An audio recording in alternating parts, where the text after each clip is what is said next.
ഇപ്പൊ ഈ അടുത്ത കാലത്തുണ്ടായ ഒരു ഇൻസിഡൻസ് നിങ്ങൾ എല്ലാവരും സോഷ്യൽ മീഡിയയിൽ കൂടി കണ്ടിട്ടുണ്ടായിരിക്കാം. ഈ വയനാട്ടിലെ നാടുകാണി ചുരമുണ്ടല്ലോ, അതിലൊരു ആക്സിഡന്റ് ആയിട്ട് ഒരു യങ് ആയിട്ടുള്ള ഒരു ഡ്രൈവർ പെട്ടെന്ന് കാർഡിയാക് അറസ്റ്റ് ഉണ്ടായിട്ട് ഒരു പോലീസുകാരന്റെ പെട്ടെന്നുള്ള ഇടപെടൽ മൂലം അല്ലെങ്കിൽ അവർ CPR നൽകിയത് മൂലം ആ പേഷ്യന്റിന് ജീവൻ തിരിച്ചു കിട്ടിയ ഒരു സംഭവം. അപ്പം ഇത്തരം സമയങ്ങളിൽ നമ്മൾ ആ ഒരു കറക്റ്റായിട്ട് ഒരു ടൈം വേസ്റ്റ് ചെയ്യാതെ നമ്മൾ ഈ CPR ഇനിഷ്യേറ്റ് ചെയ്തെങ്കിൽ മാത്രമേ നമുക്ക് ഇത്തരം സാഹചര്യങ്ങളിൽ പല ജീവനുകളും നമുക്ക് രക്ഷപ്പെടുത്താൻ കഴിയുകയുള്ളൂ. ഇപ്പോൾ നമ്മൾ ഈ CPR ഈ ഡോക്ടേഴ്സ് ആൻഡ് പാരാമെഡിക്കൽ സ്റ്റാഫ്സ് അല്ലാതെ എല്ലാ സാധാരണ ജനങ്ങളും അതിനെക്കുറിച്ച് ചില കാര്യങ്ങൾ മനസ്സിലാക്കേണ്ടതുണ്ട്. ഇപ്പോൾ ഒരു ഉദാഹരണത്തിന് നമ്മൾ എന്തെങ്കിലും ഒരു യാത്രയിലോ അതല്ലെങ്കിൽ ഒരു മെഡിക്കൽ ഫെസിലിറ്റി ഇല്ലാത്ത ഒരു സ്ഥലത്ത് ഇരിക്കുമ്പോൾ പെട്ടെന്ന് തൻ്റെ കൂടെയുള്ള ആൾ അല്ലെങ്കിൽ തൻ്റെ കൂടെ ഉള്ള ആളല്ല, ഒരു യാത്രികനോ ആരെങ്കിലും ഒരാൾ പെട്ടെന്ന് കുഴഞ്ഞു വീണാൽ നമ്മൾ എന്ത് ചെയ്യും? എല്ലാവരും ഒരു അമ്പരപ്പോട് നോക്കി നിൽക്കുക മാത്രമാണ് സാധാരണ ചെയ്യാറ്. പക്ഷേ നമ്മൾക്കെല്ലാവർക്കും ഈ CPRനെ കുറിച്ച് ചെറിയൊരു വിവരമുണ്ടെങ്കിൽ ഒരു പക്ഷേ ആ ഒരു നോളജ് ഒരാളുടെ ജീവൻ തന്നെ നമുക്ക് രക്ഷപ്പെടുത്തുവാൻ കഴിഞ്ഞേക്കാം. ഇനിയിപ്പം നമ്മളൊരു യാത്രയിലാണ്, ചിലപ്പോൾ ഒരു ഫ്ലൈറ്റിൽ യാത്ര ചെയ്തുകൊണ്ടിരിക്കുകയാണ്, അല്ലെങ്കിൽ ഒരു ബസ്സിൽ യാത്ര ചെയ്തുകൊണ്ടിരിക്കുകയാണ്, അതല്ലെങ്കിൽ നമ്മൾ ഏതെങ്കിലും ഒരു പാർക്കിൽ ഇരുന്നു കൊണ്ടിരിക്കുകയാണ്, അല്ലെങ്കിൽ മറ്റൊരു പബ്ലിക് പ്ലേസിൽ നമ്മൾ ഇരിക്കുമ്പോൾ പെട്ടെന്ന് നമ്മുടെ തൊട്ടടുത്തുള്ള ഒരാൾ കുഴഞ്ഞു വീഴുകയാണ്. ഒരുപക്ഷെ നമ്മുടെ പരിചയമുള്ള ആളായിരിക്കാം, അതല്ലെങ്കിൽ പരിചയമില്ലാത്ത ആളായിരിക്കാം. നമ്മൾ എന്താണ് ചെയ്യേണ്ടത് എന്നതിനെ കുറിച്ചാണ് എനിക്ക് പറയാനുള്ളത്. അപ്പോൾ നമ്മൾ ആദ്യം ഒരാൾ കുഴഞ്ഞു വീണ് കഴിഞ്ഞാൽ അത് പല കാരണങ്ങളൊക്കെ ഉണ്ടായിരിക്കും. എന്തുകൊണ്ടാണ് ഒരാൾ കുഴഞ്ഞു വീഴുന്നത്? വളരെ കോമൺ ആയിട്ടുള്ള ഒരു കാരണം എന്ന് പറയുന്നത് വേസോവേഗൽ സിങ്കപ്പ് എന്ന് പറയും. നമ്മൾ മോഹാലസ്യപ്പെട്ട് വീഴുക എന്നൊക്കെ പറയുമല്ലോ, എന്ന പോലെ വീഴുന്നതാണ് കോമണസ്റ്റ്. പക്ഷേ ചിലപ്പോൾ ചില ആളുകൾ ഒരു കാർഡിയാക് പ്രോബ്ലം കൊണ്ട്, കാർഡിയാക് ഹാർട്ട് റിതമിന്റെ പ്രോബ്ലം കൊണ്ട് വീഴുന്നതായിരിക്കാം. അത് റിതം കൂടിയിട്ടുള്ള ടാക്കിക്കാർഡിയ കൊണ്ടും ആയിരിക്കാം, അതേസമയം റിതം കുറഞ്ഞിട്ടുള്ള ബ്രാഡിക്കാർഡിയ കൊണ്ടും ആളുകൾക്ക് പെട്ടെന്ന് ബോധക്ഷയം ഉണ്ടാവാം. മറ്റൊരു കോമൺ ആയിട്ടുള്ള കാരണം അപസ്മാരം കൊണ്ടാണ്, ബ്രെയിൻ റിലേറ്റഡ് ആയിട്ട്. പിന്നെ ചില ആളുകൾക്ക് ഈവൻ ഒരു ഇയർ ബാലൻസ് റിലേറ്റഡ് ആയിട്ട് ഇങ്ങനെ വരാം. പിന്നെ സ്ട്രോക്ക് പോലെ, അതുപോലെ പല പല കാരണങ്ങളുണ്ട്. അപ്പോൾ ഇങ്ങനെ ഉണ്ടെങ്കിൽ നമ്മുടെ തൊട്ട് മുന്നിൽ വെച്ച് ഒരാൾക്ക് ഇങ്ങനെ സംഭവിക്കുകയാണെങ്കിൽ നമ്മൾ ആദ്യം എന്താണ് ചെയ്യേണ്ടത് എന്നുള്ളതാണ്. 2-3 കാര്യങ്ങളാണ് നമ്മൾ ശ്രദ്ധിക്കേണ്ടത്. ആദ്യം അയാളെ നമ്മൾ ഒരു നല്ല ഫേം ആയിട്ടുള്ള ഒരു സർഫേസിൽ, ഇപ്പം നിലത്താണെങ്കിൽ അല്ലെങ്കിൽ ഒരു എവിടെയാണോ ഒരു ഉള്ളത് ആ സ്ഥലത്ത് മലർത്തി കിടത്തുക എന്നുള്ളതാണ് ഫസ്റ്റ് ചെയ്യേണ്ടത്. എന്നതിന് ശേഷം നമ്മൾ അദ്ദേഹത്തിന്റെ മുഖം ഒരു ഭാഗത്തേക്ക് ചരിക്കണം. അതെന്തിനാന്ന് വെച്ചാൽ നമ്മൾ ഇങ്ങനത്തെ സിറ്റുവേഷനിൽ 2 സംഗതിയാണ് മോസ്റ്റ് ഇമ്പോർട്ടൻ്റ് ആയിട്ട് നോക്കേണ്ടത്. ഒന്ന്, നമ്മുടെ സർക്കുലേഷൻ, ചില ഹാർട്ടിന്റെ ബീറ്റും ഹാർട്ട് പമ്പ് ചെയ്യുന്നത് പ്രോപ്പർ ആവുക എന്നുള്ളത്. അതിനോടൊപ്പം തന്നെ നമ്മുടെ ബ്രീത്തിങ് പ്രോപ്പർ ആവുക എന്നുള്ളതാണ്.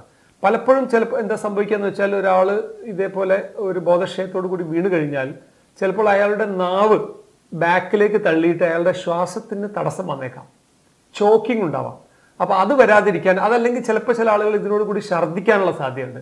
അങ്ങനെ ഉണ്ടെങ്കിൽ അത് വീണ്ടും ആസ്പിറേറ്റ് ആയി ലങ്സിൻ്റെ ഉള്ളിലേക്ക് പോകാൻ സാധ്യതയുണ്ട്. അപ്പോൾ നമ്മൾ അയാളെ മലർത്തി കിടത്തിയിട്ട് തല ഒരു ഭാഗത്തേക്ക് ചെരിക്കുകയാണെങ്കിൽ നമുക്ക് ഒന്ന് നമ്മുടെ എയർവേ ഒന്ന് ക്ലിയർ ആയി കിട്ടും, കാരണം ശ്വാസം പോകാനുള്ള വഴി ക്ലിയർ ആവും. രണ്ടാമത് അഥവാ ആൾ ഛർദ്ദിക്കുകയോ മറ്റോ ചെയ്യുകയാണെങ്കിൽ അത് ഉള്ളിലേക്ക് പോകാതെ പുറത്തേക്ക് പോയിക്കൊള്ളും. ഇതിനാണ് നമ്മൾ തല ചെരിച്ച് കിടത്തേണ്ടത്.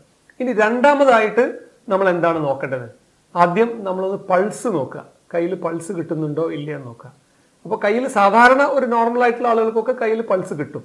അപ്പോൾ കയ്യിൽ പൾസ് കിട്ടുന്നില്ലെങ്കിൽ അതൊരു ബാഡ് സൈൻ ആണ്. അതല്ലെങ്കിൽ ഒന്നുകിൽ ഇയാളുടെ BP വളരെ കുറവായിരിക്കാം, അല്ലെങ്കിൽ ഹാർട്ട് മിടിക്കുന്നുണ്ടായിരിക്കില്ല എന്നുള്ളതാണ് മനസ്സിലാവുന്നത്. അപ്പോൾ നമ്മൾ കയ്യിൽ പൾസ് കിട്ടുന്നില്ലെങ്കിൽ പിന്നീട് നമ്മൾ നോക്കേണ്ടത് കരോട്ടിഡ് പൾസാണ്. ഇവിടെ നമ്മുടെ ബ്രെയിനിലേക്ക് പോകുന്ന രക്തക്കുഴലായിട്ടുള്ള കരോട്ടിഡ് ആർട്ടറിയിൽ പൾസ് കിട്ടുന്നുണ്ടോ എന്നുള്ളത്. അതെന്തുകൊണ്ടാണെന്ന് വെച്ചാൽ BP വളരെ കുറഞ്ഞാൽ പോലും നമുക്ക് ഇവിടെ കരോട്ടിഡിൽ പൾസ് കിട്ടും. അപ്പോൾ കരോട്ടിഡിലും പൾസ് കിട്ടുന്നില്ലെങ്കിൽ നമ്മൾ മനസ്സിലാക്കേണ്ടത് ഇയാൾ കാർഡിയാക് അറസ്റ്റിലാണെന്ന്. നേരെ മറിച്ച് ഈ പൾസ് കയ്യിലോ അല്ലെങ്കിൽ കരോട്ടിഡിലോ കിട്ടുന്നുണ്ട്, പക്ഷേ അതിൻ്റെ വളരെ ഫീബിളായിട്ട്, അതിനൊരു പൾസ് വളരെ വീക്കായിട്ടുള്ള പൾസാണെന്നുണ്ടെങ്കിൽ നമ്മൾ മനസ്സിലാക്കേണ്ടത് ഇത് കാർഡിയാക് അറസ്റ്റ് അല്ല. ആ ആളുകൾക്ക് നമ്മൾ കാർഡിയാക് മസാജ് CPR ചെയ്യേണ്ട കാര്യമില്ല. ആ ആളുകൾക്ക് നമ്മൾ BP ലോ ആയതുകൊണ്ടാണെന്ന് മനസ്സിലാക്കിയിട്ട് BP കൂടാനുള്ള കാര്യങ്ങളാണ് ചെയ്യേണ്ടത്. ഞാൻ പറയാം. ഇനി നമ്മൾ ഈ പൾസ് കിട്ടുന്നില്ല, ആൾ ബ്രീത്ത് ചെയ്യുന്നില്ല എന്നുണ്ടെങ്കിൽ നമ്മൾ പെട്ടെന്ന് ചെയ്യേണ്ടത് നമ്മൾ ഈ കാർഡിയോ പൾമണറി റീസസിറ്റേഷൻ ആണ്. എന്ന് വെച്ചാൽ കാർഡിയോ എന്ന് പറയുമ്പോൾ നമ്മൾ ഹാർട്ടിനെ പമ്പ് ചെയ്യാൻ സഹായിക്കുക, പൾമണറി എന്ന് പറയുമ്പോൾ ലങ്സിനെ ബ്രീത്ത് ചെയ്യാൻ സഹായിക്കുക എന്നുള്ളതാണ് ഇതിൻ്റെ ഉദ്ദേശം. അപ്പോൾ നമ്മൾ ഹാർട്ടിനെ പമ്പ് ചെയ്യാൻ എങ്ങനെയാണ് സഹായിക്കുക എന്ന് വെച്ചാൽ നമ്മൾ ആദ്യം കാർഡിയാക് കംപ്രഷൻ കൊടുക്കുകയാണ് ചെയ്യുക. അപ്പോൾ കാർഡിയാക് കംപ്രഷൻ നമ്മൾ എങ്ങനെയാണ് കൊടുക്കുന്നതെന്ന് വെച്ചാൽ, ഒരു റൈറ്റ് ഹാൻഡഡ് പേഴ്സൺ ആണെങ്കിൽ വലത് കൈ നമ്മളിങ്ങനെ വെച്ചിട്ട് അതിൻ്റെ മുകളിൽ ഈ ഇടത് കൈ വെച്ച് ലോക്ക് ചെയ്യണം. 2 ഫിംഗേഴ്സിനെ ലോക്ക് ചെയ്തിട്ട് ഈ വലത് കൈയുടെ ഈ ഭാഗം ഈ പേഷ്യന്റിന്റെ ചെസ്റ്റിന്റെ നടുവിൽ ഇതിങ്ങനെ ലോക്ക് ചെയ്തിട്ട് നമ്മളിങ്ങനെ കംപ്രസ് ചെയ്യാണ് വേണ്ടത്. ഇതിൽ 2-3 കാര്യങ്ങൾ ശ്രദ്ധിക്കാനുള്ളത്. ഒന്ന്, ഈ കംപ്രഷൻ വന്നിട്ട് അധികം ഫോഴ്സ് ഉണ്ടാവാൻ പാടില്ല, തീരെ ഫോഴ്സ് ഇല്ലാതാവാനും പാടില്ല. ഇപ്പൊ നമ്മൾ ചെയ്യുന്നത് എന്താണെന്ന് വെച്ചാൽ നിന്ന് പോയിട്ടുള്ള ഒരു ഹാർട്ടിനെ നമ്മൾ പമ്പ് ചെയ്യിപ്പിക്കുകയാണ് ചെയ്യുന്നത്. അപ്പോൾ നമ്മുടെ കംപ്രഷൻ കുറച്ച് ഒരു 1 to 2 ഇഞ്ച് ഡെപ്തിലേക്ക് പോയിട്ടുണ്ടെങ്കിൽ മാത്രമാണ് നമ്മുടെ ഒരു ഇഫക്റ്റീവായിട്ട് ഹാർട്ടിനെ പമ്പ് ചെയ്യുള്ളൂ. അതേ സമയത്ത് നമ്മൾ വളരെയധികം, ഇപ്പൊ നമുക്ക് പലപ്പോഴും ഇങ്ങനെ ചില പേഷ്യൻസ് ഉണ്ടാവാറുണ്ട്, വളരെ വിഗറസ് ആയിട്ട് നമ്മൾ പമ്പ് ചെയ്യുന്നത് കാരണം ചിലപ്പോൾ റിബ്സ് തന്നെ പൊട്ടിപ്പോകും. അതുകൊണ്ട് അതിന്റെ വരെ കോംപ്ലിക്കേഷൻസ് ഉണ്ടാവും. അപ്പോൾ അതേ സമയത്ത് നമ്മൾ തീരെ മെല്ലെ വളരെ പതുക്കെ ചെയ്യുകയാണെങ്കിൽ, തീരെ ഫോഴ്സ് ഇല്ലാതെ ചെയ്യുകയാണെങ്കിൽ എന്താ സംഭവിക്കുക എന്ന് വെച്ചാൽ ഇത് തീരെ എഫക്റ്റീവായിട്ട് കാർഡിയക് ഔട്ട്പുട്ട് ഉണ്ടാവുകയുമില്ല. അപ്പോൾ ഫേം ആയിരിക്കണം, അതേ സമയത്ത് നമ്മുടെ ബോണിന് ബ്രേക്കിംഗ് ആവാൻ പാടില്ല എന്ന രീതിയിൽ വളരെ ഫാസ്റ്റിലുമല്ല അതേ സമയത്ത് വളരെ സ്ലോയിലുമല്ലാത്ത രീതിയിൽ വേണം നമ്മൾ കംപ്രഷൻ കൊടുക്കാൻ. അത് സാധാരണ ഇത് നമുക്കിപ്പോൾ ഒരു മെഡിക്കൽ ഫെസിലിറ്റി ഇല്ലാത്ത സ്ഥലത്താകുമ്പോൾ നമ്മൾക്ക് രണ്ടും സൈമൾട്ടേനിയസ്ലി ചെയ്യാൻ പറ്റിക്കൊള്ളുന്നില്ല. നമ്മൾ മാത്രമുള്ളൂ എന്നുണ്ടെങ്കിൽ, അതല്ലെങ്കിൽ ഈ CPR-നെ കുറിച്ച് അല്പമെങ്കിലും ധാരണയുള്ള ആളുകൾ അവിടെ നമ്മുടെ കൂടെ ഇല്ല എങ്കിൽ നമ്മൾ തന്നെ ഒരു പക്ഷേ എയർവേയും അതേപോലെ കാർഡിയക് പമ്പിങ്ങിനെയും നോക്കേണ്ടി വരും.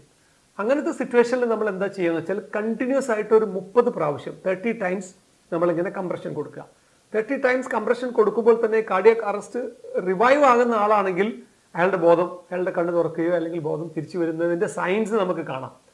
അങ്ങനെ ഉണ്ടെങ്കിൽ 30 പ്രാവശ്യം ഇത് കണ്ടിന്യൂസ് ആയിട്ട് കൊടുത്തതിന് ശേഷം പിന്നെ നമ്മൾ ബ്രീത്തിങ്ങിന്റെ സൈഡിലേക്ക് പോയി അദ്ദേഹത്തിന് ബ്രത്ത്, അത് നമ്മൾ ഒന്നുകിൽ തല ചരിച്ചു കൊടുത്തിട്ട് ഈ കാർഡിയാക് റിസസിറ്റേഷൻ കൊണ്ട് ബെറ്റർ ആവുകയാണെങ്കിൽ പേഷ്യന്റ് തന്നെ സ്വയം ശ്വാസം എടുക്കാൻ തുടങ്ങും.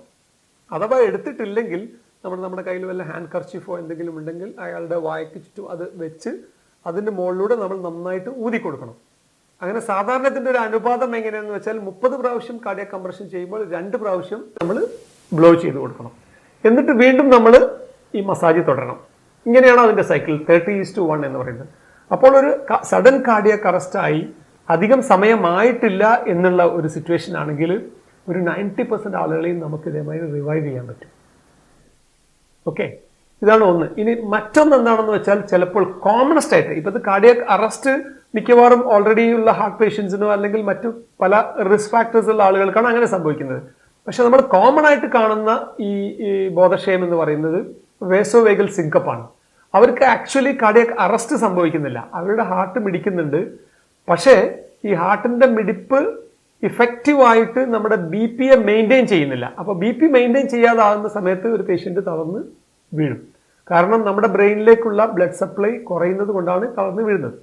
അങ്ങനത്തെ സിറ്റുവേഷൻ ആകുമ്പോൾ തീർച്ചയായിട്ടും നമ്മളൊരു ഹോസ്പിറ്റലിലേക്ക് എത്തിക്കുകയും BP കൂടാനുള്ള മരുന്ന് അല്ലെങ്കിൽ ഡ്രിപ്പൊക്കെ കൊടുക്കുകയാണ് വേണ്ടത്. പക്ഷെ അങ്ങനത്തെ സാഹചര്യം അല്ലെങ്കിൽ പിന്നെ നമുക്ക് ചെയ്യാൻ പറ്റിയത് ഈ പറഞ്ഞ പോലെ നമ്മൾ പേഷ്യന്റിനെ മലർന്ന് കിടത്തിക്കുക, എന്നതിന് ശേഷം 2 കാലുകളും മടക്കി വെക്കുക. കാരണം ഇപ്പോൾ നമ്മളിവിടെ ഉദ്ദേശിക്കുന്നത് വെച്ചാൽ ഓൾറെഡി BP കുറവാണ്. അങ്ങനത്തെ സിറ്റുവേഷനിൽ ഈ ഓൾറെഡി നമ്മുടെ ശരീരത്തിലുള്ള ബ്ലഡിനെ മാക്സിമം നമ്മൾ സെൻട്രൽ പൂളിലേക്ക് അല്ലെങ്കിൽ ഹൃദയത്തിലേക്കും വൈറ്റൽ ഓർഗനിലേക്കും എത്തിക്കാൻ വേണ്ടിയിട്ട് കാലിനെ മടക്കി വെക്കുക. കാരണം കാലിലേക്ക് ബ്ലഡ് സപ്ലൈ അധികം വേണമെന്നുള്ളത് എമർജൻസി ആവശ്യമുള്ള കാര്യമല്ല. അതുകൊണ്ട് കാല് മടക്കി വെക്കുമ്പോൾ ഒരുപാട് ബ്ലഡ്, കാലിലേക്കുള്ള ബ്ലഡൊക്കെ ഇങ്ങോട്ട് തിരിച്ച് നമ്മുടെ സെൻട്രൽ പൂളിലേക്ക് വരും. അങ്ങനെ ആകുമ്പോൾ കുറച്ച് BP ഇമ്പ്രൂവ് ആവാനുള്ള സാധ്യതയുണ്ട്. ഈ രീതിയിലാണ് നമ്മൾ ഇത്തരം പേഷ്യൻസിനെ മാനേജ് ചെയ്യേണ്ടത്. എന്നിട്ട് അറ്റ് ദി സെയിം ടൈം നമ്മൾ നമ്മുടെ ആംബുലൻസിന് വേണ്ടിയോ മറ്റ് സൗകര്യങ്ങളുള്ള ഹോസ്പിറ്റലിലേക്ക്, അടുത്ത ഹോസ്പിറ്റലിലേക്ക് ഷിഫ്റ്റ് ചെയ്യുന്നതിന് വേണ്ടിയിട്ടുള്ള ഹെൽപ്പ് വേണ്ടി നമ്മൾ അതിന് വേണ്ടിയിട്ട് നമ്മൾ വിളിക്കുകയും മറ്റു കാര്യങ്ങൾ അതിനോടനുബന്ധിച്ച് ചെയ്യുകയും ചെയ്യും. അപ്പോൾ ഇങ്ങനെ ചെയ്യുന്ന സമയത്ത് ഇപ്പോൾ കാർഡിയക് അറസ്റ്റ് ആണെങ്കിലും ശരി, അതല്ലെങ്കിൽ ഒരു ഈ BP ഫോൾ ആയിട്ട് ഒരു സിങ്കപ്പ് വന്ന ആളാണെങ്കിലും ശരി, ഇത്തരം ചികിത്സ നമ്മൾ അവർക്ക് ചെയ്ത് കൊടുക്കുമ്പോൾ തന്നെ പേഷ്യന്റ് ബോധം തിരിച്ചു വരുന്നതാണ്. അപ്പോൾ ഇത്തരം പേഷ്യന്റ് കോൺഷ്യസ്നെസ് റീഗെയിൻ ചെയ്ത് കഴിഞ്ഞാൽ പിന്നെ കുറച്ച് സമയം അതേ പൊസിഷനിൽ പേഷ്യൻസിനെ വിശ്രമിപ്പിച്ചതിന് ശേഷം മാത്രം നമ്മൾ പിന്നീട് പേഷ്യന്റ് മൊബിലൈസ് ചെയ്യുകയോ മറ്റോ ചെയ്യുക.